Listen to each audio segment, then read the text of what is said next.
राधे राधे। स्वागत है आपका मेरे चैनल श्री प्रभुवाणी में।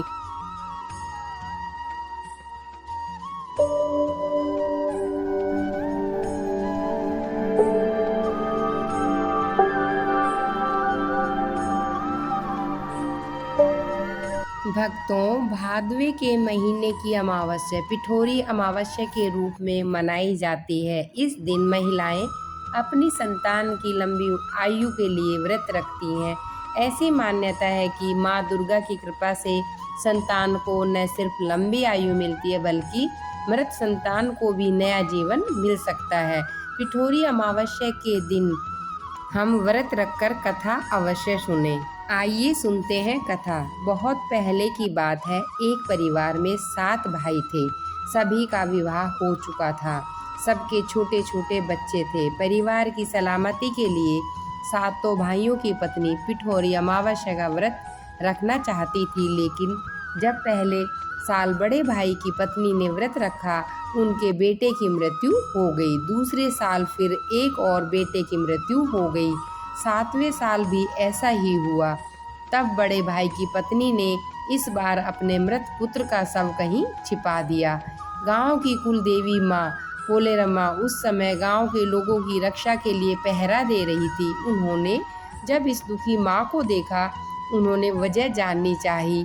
जब बड़े भाई की पत्नी ने सारा किस्सा सुनाया, देवी पोलेरम्मा को दया आ गई। उन्होंने उस दुखी माँ से कहा वह उन स्थानों पर हल्दी छिड़क दे जहाँ जहाँ उसके बेटों का अंतिम संस्कार हुआ है। माँ ने ऐसा ही किया। जब वह घर लौटी तो सातों पुत्र को जीवित देखा। उसकी खुशी का ठिकाना ना रहा। तभी से उस गांव की हर माँ अपने बच्चों की लंबी आयु की कामना के लिए पिठोरी अमावस्या का व्रत रखने लगी। यह व्रत उन सभी महिलाओं को करना चाहिए जिनके संतान हो। इस दिन प्रातः जल्दी उठकर स्नान करें। यदि संभव हो तो किसी पवित्र नदी में स्नान करें। स्नान के बाद सूर्य भगवान को जल अर्पण करें, क्योंकि अमावस्या को पितरों का दिन कहा जाता है। इसलिए इस दिन पिंडदान और तर्पण भी कर सकते हैं।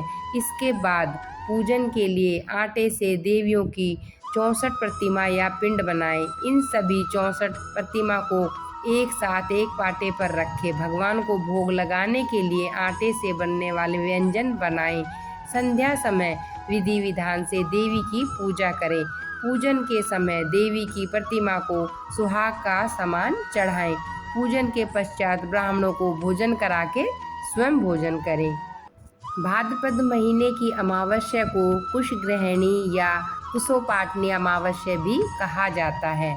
विष्णु भगवान की जय। भक्तों, ये थी अमावस्या की कथा। अगर आपको मेरे द्वारा सुनाई गई कथा पसंद आए तो इसे लाइक और सब्सक्राइब अवश्य करें।